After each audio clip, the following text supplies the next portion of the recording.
السلام علیکم ورحمۃ اللہ وبرکاتہ۔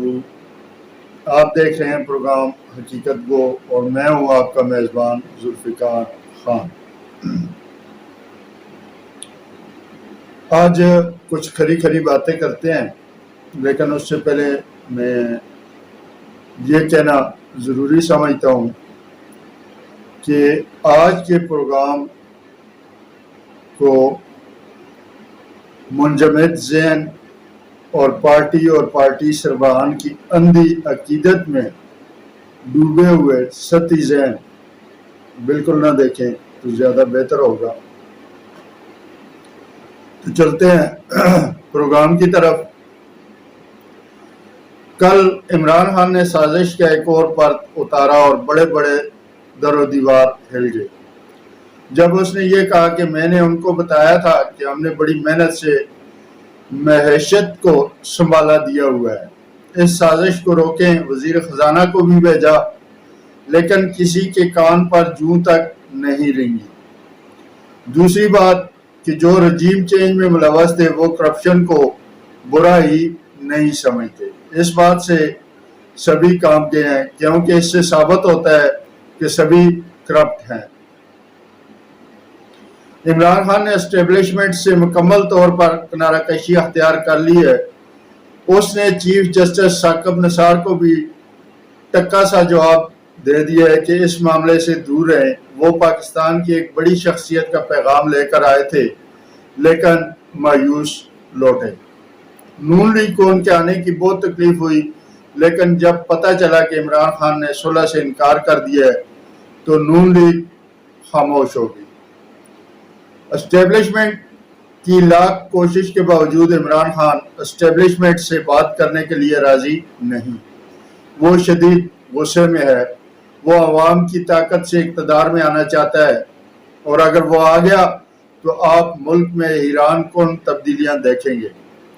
وہ اسٹیبلشمنٹ کے کردار کو بالکل محدود کر دے گا۔ پاکستان کی 75 سالہ تاریخ میں ایسا پہلی مرتبہ ہوگا اور 2028 تک ملک میں صدارتی نظام نافذ کر دیا جائے گا۔ عمران خان کی تقاریر پوری دنیا میں دیکھی جاتی ہیں۔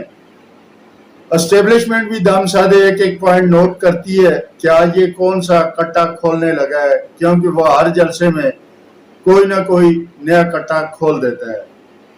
سبھی بہت پریشان ہیں۔ بڑے تھنک ٹینک کا خیال تھا کہ عمران خان غیر مقبول ہو چکا ہے، اس لیے اگر اسے ہٹا دیا جائے تو یہ خاموشی سے گھر بیٹھ جائے گا، لیکن اندازہ غلط ثابت ہوا۔ ملک نہ چھوڑنے کی صورت میں دھمکی بھی دی گئی لیکن وہ ڈٹ گیا۔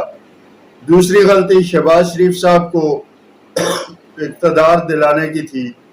سب کا خیال تھا کہ شہباز شریف صاحب بہت شاندار ایڈمنسٹریٹر ہیں، لیکن یہاں بھی اندازہ غلط نکلا اور 3 ہفتے میں ہی ملک ڈیفالٹ کی طرف چل نکلا۔ آج عمران خان نے خوفناک تقریر کی کہ دیکھو میں سینہ تانے کھڑا ہوں، بے خوف ہوں اور آپ بھی بے خوف ہو جاؤ۔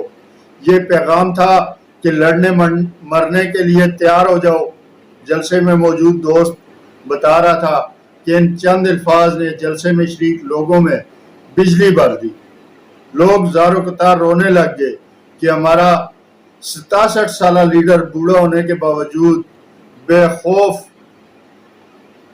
خطر سینہ تانے کھڑا ہے اور ہم تو جوان ہیں، اپنے لیڈر کے لیے کچھ بھی کر سکتے ہیں۔ یہ آج کے جلسے کے خطرناک ترین الفاظ تھے جس میں سے مجھے لوگوں میں بغاوت کی بو نظر آئی۔ ٹائیگر فورس پہلے ہی ہر قسم کے حالات کے لیے تیار ہے۔ اسٹیبلشمنٹ اپنے کیے پر پچھتا رہی ہے۔ نون لیگ 2 ہی ہفتوں میں دھوکہ دے گئی۔ اسٹیبلشمنٹ اس بات پہ شدید غصے میں ہے کہ لندن میٹنگ کا مقصد صرف اسٹیبلشمنٹ سے بچنا تھا کہ کہیں انہیں مستقبل کے پلان کا پتہ نہ چل جائے، اور ویسے بھی سننے میں آ رہا ہے کہ نواز شریف صاحب نے تمام شرکاء سے 2 بار قرآن پاک پہ حلف لیا کہ کوئی بات لیک آؤٹ نہیں ہوگی، لیکن ایک شخص حلف کے باوجود بھی زبان پہ قابو نہیں رکھ سکا۔ اس کا سیدھا سادہ مطلب ہے کہ اسٹیبلشمنٹ سے چھپنے کے لیے ہی لندن میں میٹنگ رکھی گئی۔ ایک ویلاگ میں بتایا تھا کہ عمران خان آہستہ آہستہ سازش کا ایک ایک پرت اتارتا چلا جائے گا اور اب ہر جلسے میں وہ کوئی نہ کوئی بات کر کے سب کو لرزا دیتا ہے۔ عمران خان فوج سے محبت کرتا ہے کیونکہ فوج کے 7 لاکھ خاندانوں میں سے 80% ووٹ اس کے ساتھ ہے، لیکن وہ چند شخصیات کے خلاف ہے اور برملا یہ بات کہہ چکا ہے کہ میں نے 2 بڑی شخصیات کے نمبر بلاک کر دیے ہیں۔ جلسوں کی سیریز اور لانگ مارچ کے دوران تمام شخصیات کے نام سامنے آ جائیں گے اور اگر لانگ مارچ کامیاب ہوا تو 2 بڑی شخصیات کو استعفی دینا پڑے گا، ساتھ ہی گورنمنٹ کو گھر جانا پڑے گا۔ یہ بات طے ہے، اس کے علاوہ کوئی درمیانی راستہ نہیں۔ مغربی میڈیا پر اس وقت عمران خان چھایا ہوا ہے، ٹاک شوز ہو رہے ہیں، مغربی عوام کی ہمدردیاں عمران خان کے ساتھ ہیں۔ امریکن پارلیمنٹ میں رجیم چینج آپریشن پہ بات شروع ہونے والی ہے۔ ممکن ہے کہ جو بائیڈن کو اقتدار سے ہاتھ دھونے پڑ جائیں۔ پی ٹی آئی امریکہ کے خلاف عالمی عدالت انصاف میں جو بائیڈن انتظامیہ کے خلاف کیس دائر کرنا چاہتی ہے، لیکن اس سے پہلے ایک فضا بنانا چاہتی ہے۔ مشہور اینکر سٹیفن سیکر جو ہارٹ ٹاک پروگرام کرتا ہے، عمران خان سے انٹرویو کے لیے 3 بار رابطہ کر چکے ہیں، لیکن عمران خان کی مصروفیت آڑے آ رہی ہیں۔ جس دن یہ انٹرویو ہوا، پوری امریکی قوم جو بائیڈن کے مواخذے کے لیے کھڑی ہو جائے گی۔ ڈونلڈ ٹرمپ پہلے ہی اس ایشو کو ریز کر رہے ہیں۔ رجیم چینج آپریشن نے بڑے بڑے ملکوں کو دہلا دیا ہے۔ یہی وجہ ہے کہ آئی ایم ایف نزدیک نہیں آ رہا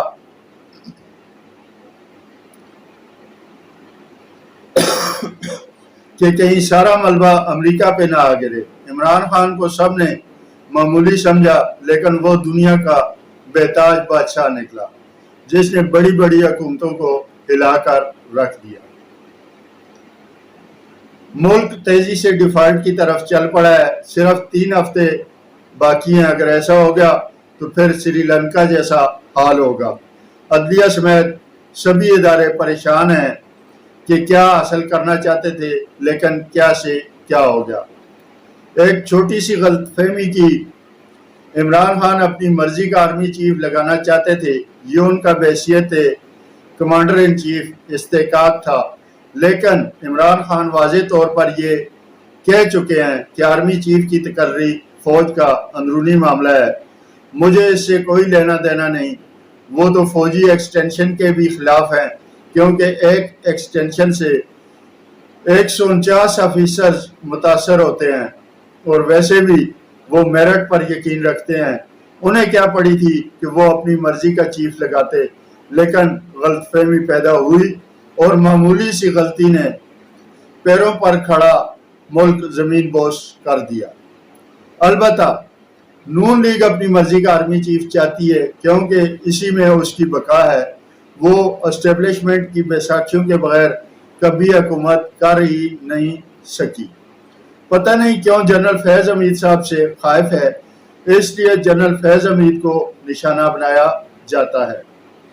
لندن پلان میں یہ بھی فیصلہ ہو چکا ہے کہ اسٹیبلشمنٹ کو بھی سزا دو کہ عمران خان اس ملک کا حکمران کیوں بنا۔ اس لیے آپ اگلے 2 ہفتوں میں بہت سی تبدیلیاں دیکھیں گے۔ محترمہ مریم صاحبہ کو فرنٹ پر لڑنے کے لیے لانچ کیا جائے گا اور وہ اسٹیبلشمنٹ پہ خوب گرجیں برسیں گی۔ نون لیگ اگلا الیکشن اینٹی اسٹیبلشمنٹ کے نعرے پہ لڑے گی۔ ملک اس وقت خطرناک دورائے پر کھڑا ہے۔ ملک تباہ ہو چکا ہے اور اس کی تباہی کے ذمہ دار رجیم چینج آپریشن کے منتظمین ہیں۔ اب سبھی پریشان ہیں کہ کسی طرح اس مصیبت سے چھٹکارا مل سکے، لیکن صرف فوٹو سیشن سے ملک نہیں چلتے۔ عمران خان کی طرح 16 گھنٹے کام کرنا پڑتا ہے۔ لندن میٹنگ نے اسٹیبلشمنٹ اور نون لیگ میں بڑی دوریاں پیدا کر دی ہیں، لیکن اب ان کے بس میں کچھ نہیں، اور یہ بات نون لیگ بھی اچھی طرح جانتی ہے، بڑے گاہک سیاستدان ہیں، انہیں پتہ ہے کہ اس وقت اسٹیبلشمنٹ اکیلی ہو چکی ہے، اس لیے وہ ہمیشہ کی طرح منمانی پہ اتر آئے ہیں، لیکن کوئی چاہ کر بھی ان کی مدد نہیں کر سکتا۔ عمران خان تو کسی کا نام سننا تک گوارا نہیں کرتا اور باقی تمام جماعتیں اکٹھی ہیں، عوام بھی آہستہ آہستہ ان سے دور ہوتی جا رہی ہے۔ کشمیر کاز کو دفن کر کے بظاہر بھارت سے تجارت شروع کرنے کی کوشش کی جا رہی ہے، لیکن یاد رکھیے بہت جلد پاکستان پہ ایک بڑی جنگ مسلط ہونے والی ہے۔ چین بھی پاکستان سے تاریخ میں پہلی بار دور ہو رہا ہے، اس تماشے نے اسے ڈسٹرب کیا ہے۔ کل ایک چینی ملا ہائی آفیشل تھا، کہنے لگا کہ پاکستانی عجیب قوم ہے جو اپنے ہاتھوں سے اپنا مستقبل تباہ کر لیتے ہیں۔ میں شرمندگی سے خاموش رہا، کیا جواب دیتا۔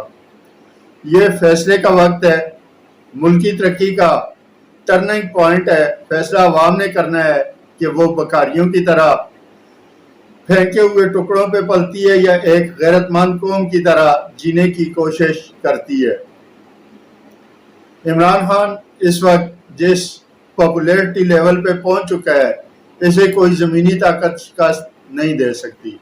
یہ الگ بات ہے کہ قوم امریکہ کے چند پھینکے ہوئے ڈالرز پہ ضمیر بیچ دے، مگر حالات بتاتے ہیں کہ بہت جلد الیکشن ہونے والے ہیں اور عمران خان عوام کی طاقت سے 2/3 اکثریت سے اقتدار میں آئے گا اور پاکستان صرف 10 ہی سالوں میں ترقی یافتہ ملکوں میں شمار ہونے لگے گا۔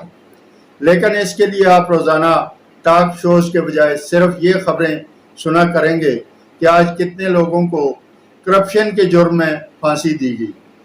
یہی عمران خان کا جرم ہے جس کی وجہ سے اس کے تمام راستے روکے جائیں گے۔